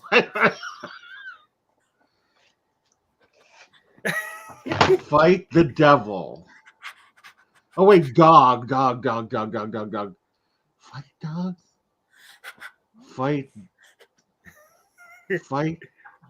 the dog. Hold on, Wait. Okay, that's dog, right? Okay, dog fight. Oh. All right, I gotta write Time's something up. down. Hold on. Who's locking your answers? Oh God. Okay. I don't. Sorry, I keep getting this game wrong. I'm thinking. I know. It's so much easier to just shout it out. Oh, you can Yeah. still shout it Right. out. It gets your charader more guaranteed points. So it depends on how competitive you want There we to be. go. Okay. Okay, Jeanette, let's see. What did you say? Wait, hold on. My thing wants to flip. It's flipping. All right, I said Looney Tunes. Looney Tunes. Okay. It's Lauren, flipping. I put Dogfight. Dogfight is correct. Yeah. That's a Yes. movie? That's Yeah. a movie? That's a movie. It's also a musical. Oh my god. It's a really good musical that I only saw the movie because of the musical. But Oh yeah, man. it's his first film role ever, and he's not even really a character. He's Oh. he's But I like, should know it because cadet it's his number one. first movie. yeah. Except I think Wow. he's like a glorified extra. But still, it's a good movie just to see a movie. Yeah. Okay. All right, Next, Lauren. Lauren, it's your turn. Okay, everyone, close your eyes. Like, oh, This is what you're charading. okay. Okay, we can look now. Time starts now. Okay. Okay. Now this is it. This is it. She goes, now this is it. All right. I'm Okay, I'm following peer pressure. We don't need to finish the time. Let's see our answers. All right. Go. I said George of Jungle, but it's George of the Yes. Jungle. You're all right. Yay. Of course, it's George of the Jungle. It's Jeanette's turn. Everyone, look away. Yay. Okay. I hope it's what I hope it is. Oh, okay. Is it never mind. that? All right. No, but that's okay. All right. We can look now. Start. Okay. Bedazzled. Pray. Oh, Pray. Angry. Angry. Claws. I know. Now I know what God it is. claws. Okay, this time. Claws. Cross God. Crisscross. Shoot. I thought I had something that would help me, a visual aid, but I don't. So Okay, was I just think gonna I do think the I got same it. thing. I'm gonna follow Lauren. And time. Let's see our answers in 3, 2, 1. Bedazzled. Gods and Monsters is correct. Yeah. Yes. You blindsided me, Lauren. Well, I at first it said bedazzled, then I was like, oh wait, now I know what you're doing. Yeah, I saw the penny drop in Lauren's eyes. I was like, yeah, Lauren gets it. Lauren does. Yeah. Lauren does. Yeah. Okay. It's Okay. Lisa's turn, Once everyone. you started going like this, Yes. Hey, Lisa, this is your movie. Okay, hold on. Wait, I need to think. Okay. Okay, we can look. Okay. Time starts Okay. now. I hope I know. Okay. 4 Oh, words. 4 words? 4 words. Oh, geez. First word. Oh. Oh, Flash. I know it. I know it. I know it already. Fourth Yep. word. Fourth word. Yep. Hitchhiking ghosts. This one, oh my god, I'm totally at a loss. Okay. Before.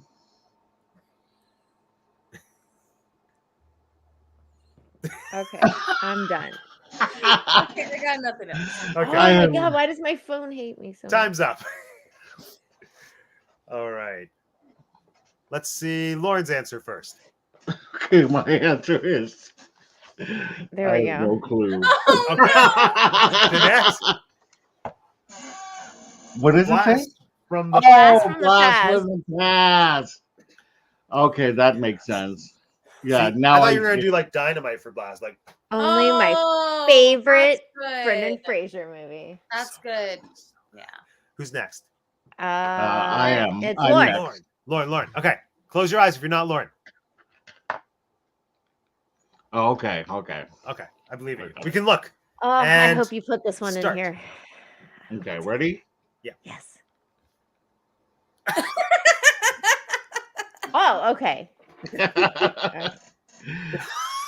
love it. love that. Do it again. Okay. What is this? I I love don't know what this is. This is great.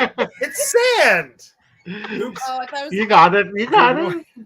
Okay, that's time. Okay. Okay, let's see our answers. Jeanette. The Mummy. That's It's the Mummy. amazing. All right. I hope Okay. I got the one. I hope so bad. All right. I'm so I bad. think I got you, Jeanette. I think I have the one that you want. Okay. Let's close our eyes Okay. if we're not Jeanette. Okay. Good. Oh, come on, dude. Oh my god. Okay, we ready? Okay. Can we look? Go. I hate you. Okay. Mummy, Mummy 2? the Scorpion King, The Cobra Knight.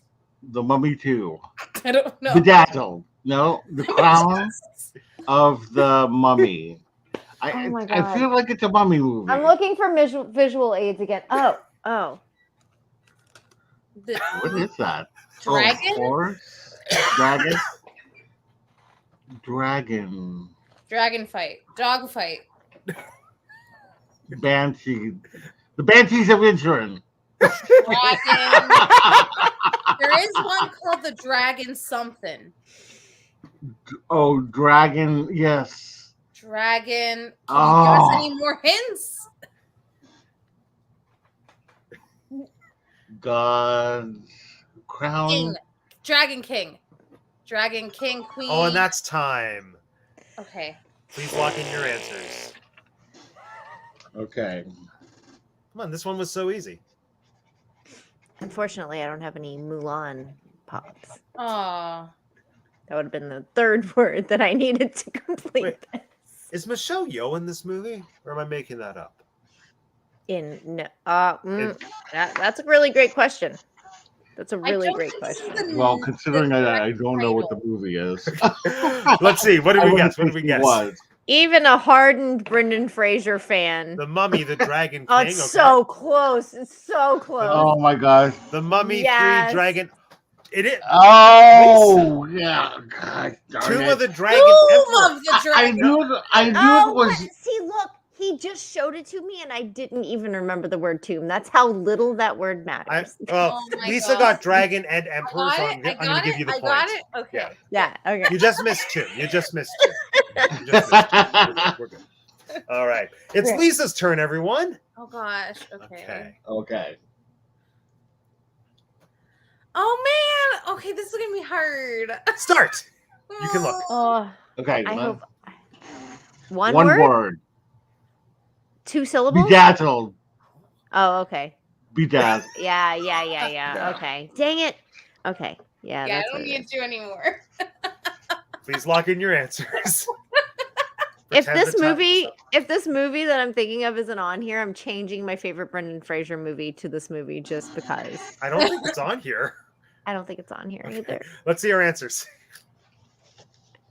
Yes, it's Bedazzled. Of course. Yay! Yeah.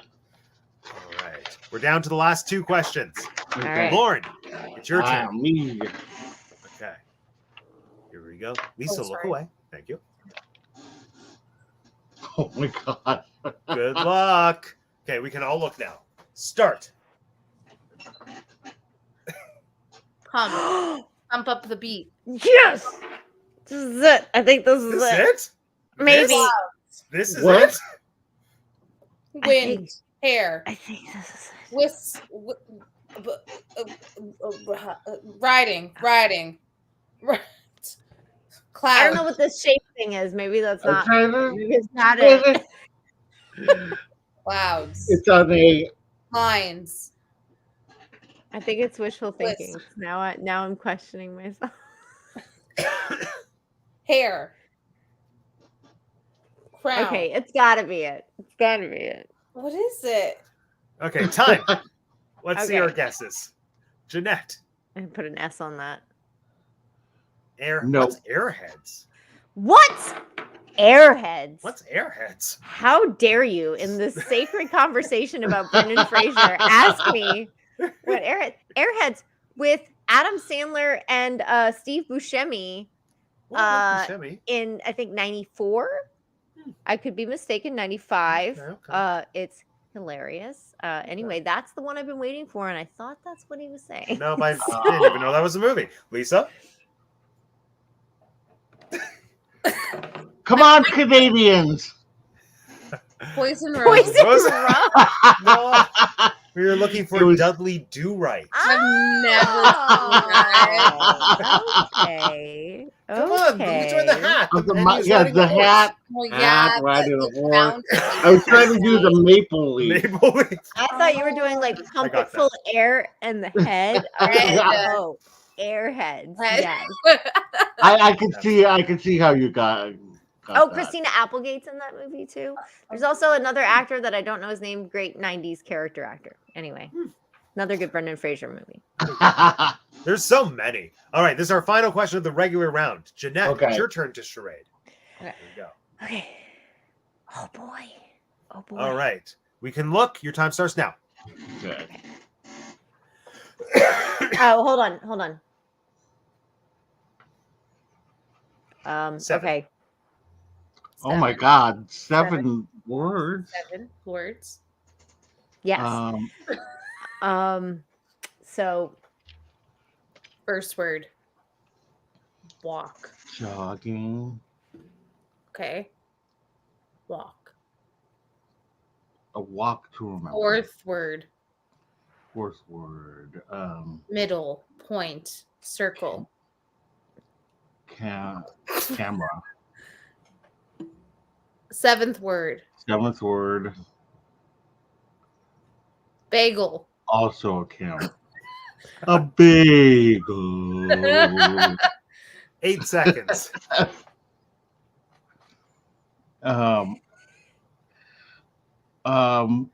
Something. What was And it? that Like is our something? time. That's our 7 words. I have no idea.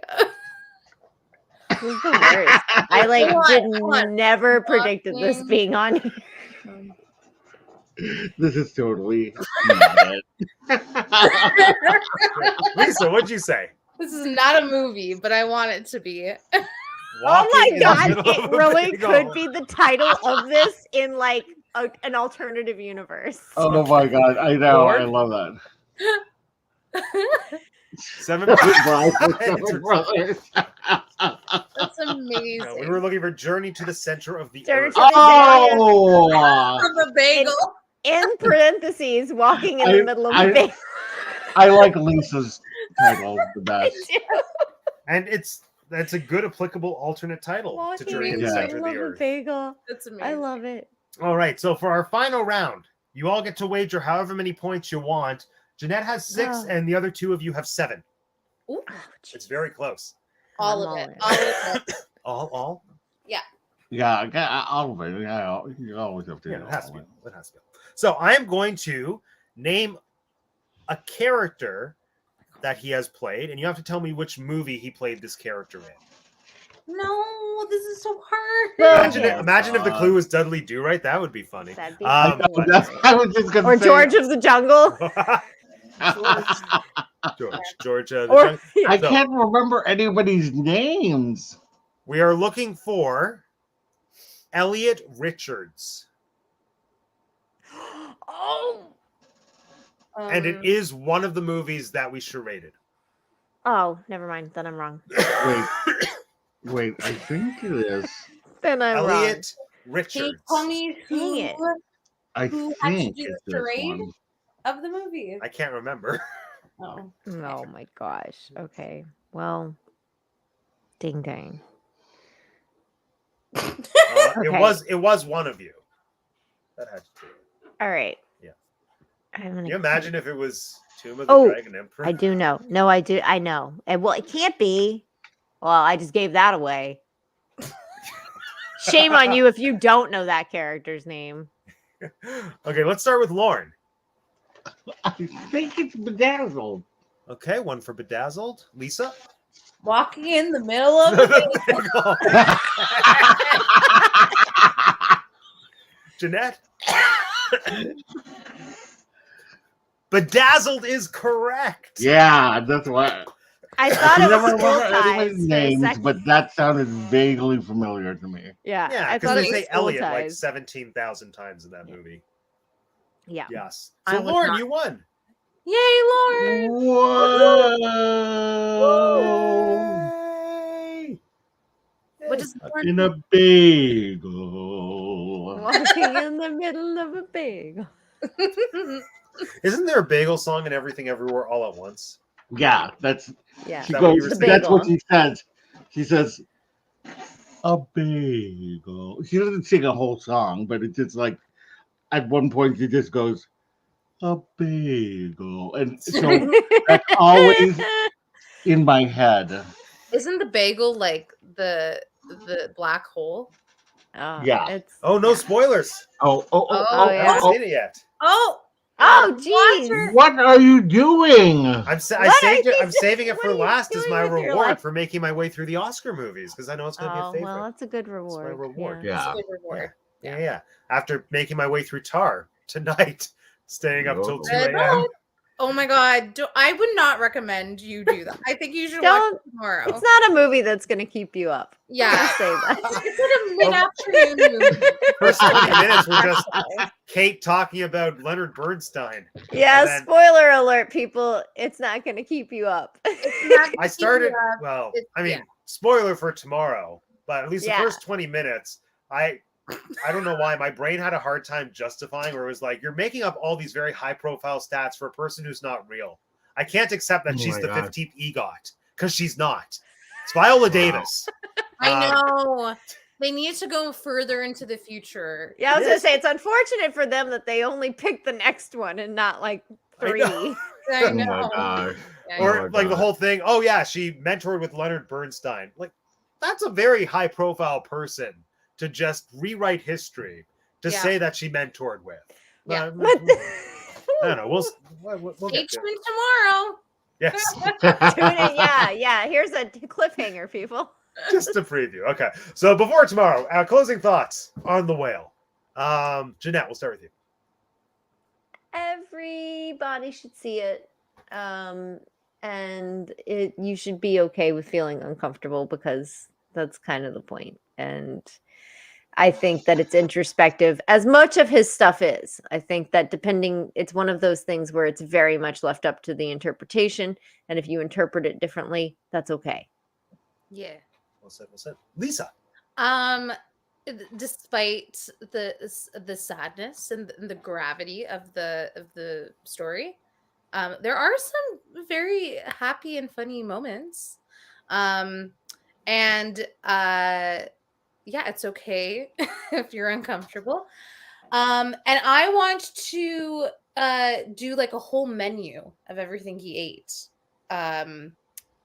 In the future. Interesting. Yeah, get like the pizza, get the meatball, sub, yeah. The get some- chips, you're gonna make a potato chip and grape jelly sandwich. yeah, and a pizza with ranch sauce and turkey slices. And a turkey sandwich laced with drugs. Well, okay, I'm gonna forego the Ambien. Ambient turkey sandwich. No, I thoroughly enjoyed it. I was thoroughly uncomfortable. I hope Brendan Fraser wins. My final thought. Well said. Lauren? I laughed, I cried, I cared. Dead Poet Society. Oh. That was the Oscars when Dead Poet Society was up and Kim Basinger was drunk out of her mind. I need I to didn't know see- that She went happened, up but I there love it. and she went, I laughed, I cried, I cared. Dead Poet Society. Long live Kim Basinger. Yes. Long No, I mean, I love the movie. I mean, obviously, I can't, like I said, came out of the theater just saying, we have to discuss this movie. And I got a lot of good insights from everybody, which I thought was really cool.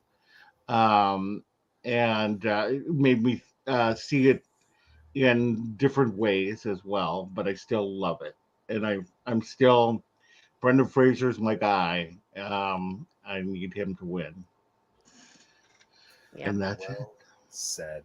Yep, I agree. I think it's a movie with much more hope than I expected it to have going in, which was a welcome surprise. I think the acting is impeccable on all fronts, and it's a movie that provokes a lot of thought, which is something that I love to see. So yeah, highly recommended. I'll be happy if Brendan wins.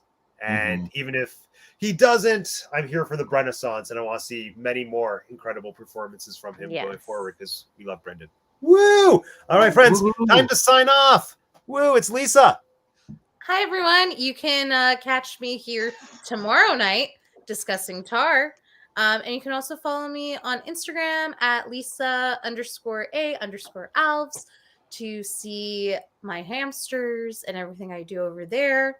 And you can also follow my Etsy shop account. It's on Instagram. You can follow it at Lisa Alves Creations, where I crochet things and create other things. Anyway, see you tomorrow. Love it. Thank you, Lisa. Hey, so I'm Tinker J. You can find me here on Wednesdays and this week and for a little while next week on Thursdays. And you can find me on We Like Theme Parks. We just dropped a new episode today, a day early. And speaking of Brendan Fraser, if you go check out the We Like Theme Parks Instagram, you can see the beautiful birthday card I made for the Churro Fund, Miriam, and it features Mr. Brendan Fraser as George of the Jungle. So you should go see that because it's pretty awesome. Yeah, and that's it. Yay! Thank you, Jeanette. See you tomorrow. Bye. All right, I am Lauren, and I'm with Castlescapes and Clones on YouTube. We do a lot of Disney content, and I just finished up my From Zero to 60 series where I looked at the films of Walt Disney Animation Studios in chronological order, and I'm now starting on Pixar, starting this Friday. I'm not going to be here tomorrow, but I definitely am going to make. I'm going to, like I said, drag my dead carcass here for next week's discussions because I need to be part of it. And that's it. Brilliant. Thank you, Lauren. And if you're watching, this is my channel. Like, comment, subscribe, do all the things, and join us here tomorrow night at the same time where we are going to discuss Blanchett as Tar. I've watched the first 20 minutes and it already felt like 2 hours. I'm excited to watch the actual last 2 hours of the movie literally right now. So join us tomorrow for that. Otherwise, my name is Matt and I have 2 degrees, and this has been the Teacup for One. How do I end this?